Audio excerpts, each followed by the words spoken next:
You want the best for your car? You already watch our tutorials. So the best place for the best deal is to buy from the Mr. Auto app. Easy, fast, and with better prices than on the website.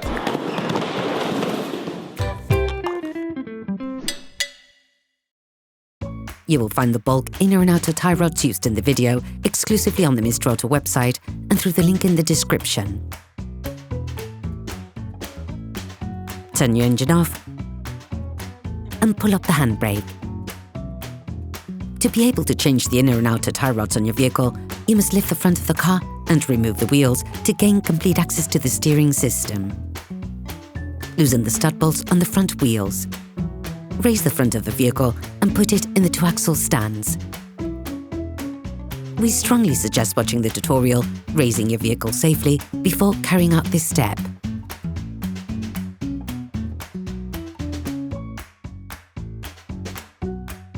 You will then be able to take off the wheels.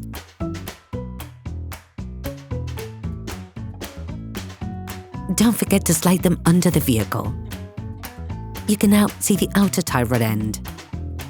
As the components to be removed are very often seized up, don't hesitate to brush and to use penetrating oil to facilitate the operation. Using a 16mm spanner and a Torx T25 or 4mm Allen socket, loosen the steering tie rod end retaining nut.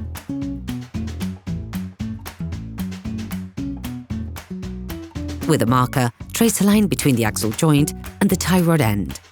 It will help later during the disassembly and reassembly process. Using a 22mm spanner, release the holding nut on the tie rod end. It is there to stop any form of rotation of the two pieces towards each other, as this could have an impact on the geometric settings of your vehicle. If you don't have a ball joint puller, take a hammer and hit the lug nut hard just at the end of the threading. The ball joint should move away from the pivot. Only tap on the tie rod end pivot if you are changing the tie rod end. Otherwise, you risk damaging the threading. Paying close attention to the point of reference, unscrew the tie rod end, counting the number of turns necessary to extract the tie rod end. Using calipers, measure the distance between the lock nut and the end of the tie rod axle joint. This will be needed during the reassembly process to get as close as possible to the original settings. Remove the lock nut from the axle joint. With pliers, remove the external metal clip on the protective sleeve of the tie rod axle joint. With a cutter, cut the external part of the sleeve so that you can remove it. Then, using a screwdriver and pliers, cut the internal clip. Remove the sleeve. Using a tie rod ironer extractor, a specific tool for carrying out this job, you can now loosen everything without difficulty. To do this, insert the tool up to the fixed part of the tie rod, then, with a socket wrench and a long extender, force it in an anti-clockwise direction. If the tie rod axle joint is equipped with marks, release them using adjustable spanners.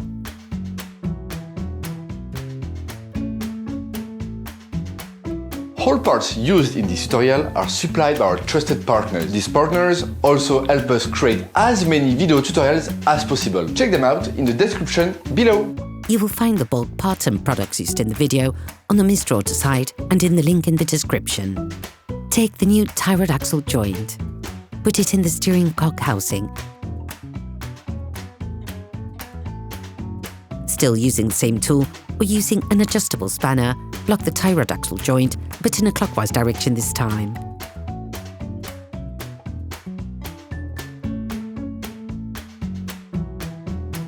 Finish off the tightening with a torque wrench. Then remove the tool.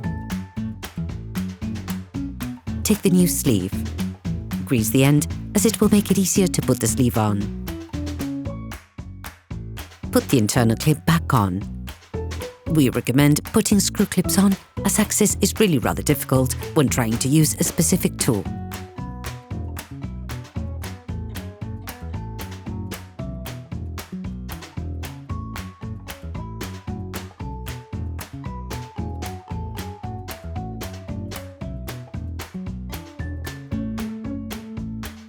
Tighten the clip, being careful not to exaggerate for fear of damaging the protective sleeve.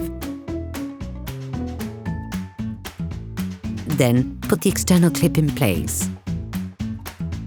Screw the lock nut back on until the distance measured with the caliper is reached. Take the new tie rod end and unscrew the lock nut supplied with it. Put the tie rod end back in place, making the same number of turns as counted during disassembly.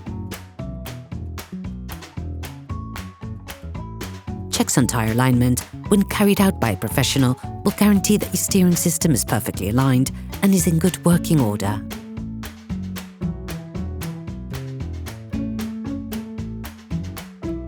Put the tie rod end into the pivot.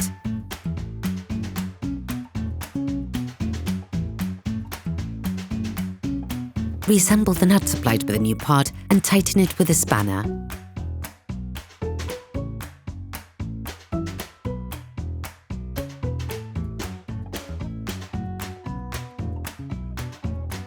Finish off the tightening with a torque wrench.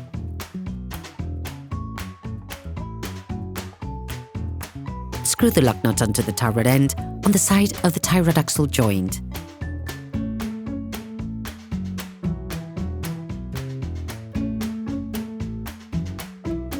Then you will be able to put the wheels back on your vehicle.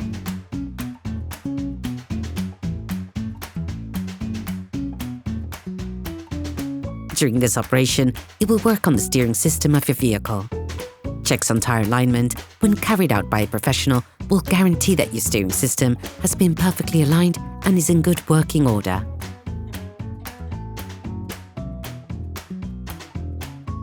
Put your vehicle back on the ground before properly fixing them in place.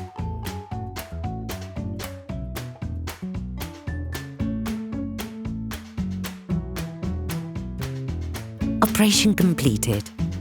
Hi, it's Theo from UseTool. I hope this video has helped you a lot in your car maintenance. We would be super grateful if you could spread the word so that we can produce even more tutorials. Simply give us a like, a comment, and hit that subscribe button. It really helps us boost the channel and help the whole community. Thanks a lot and have a great one.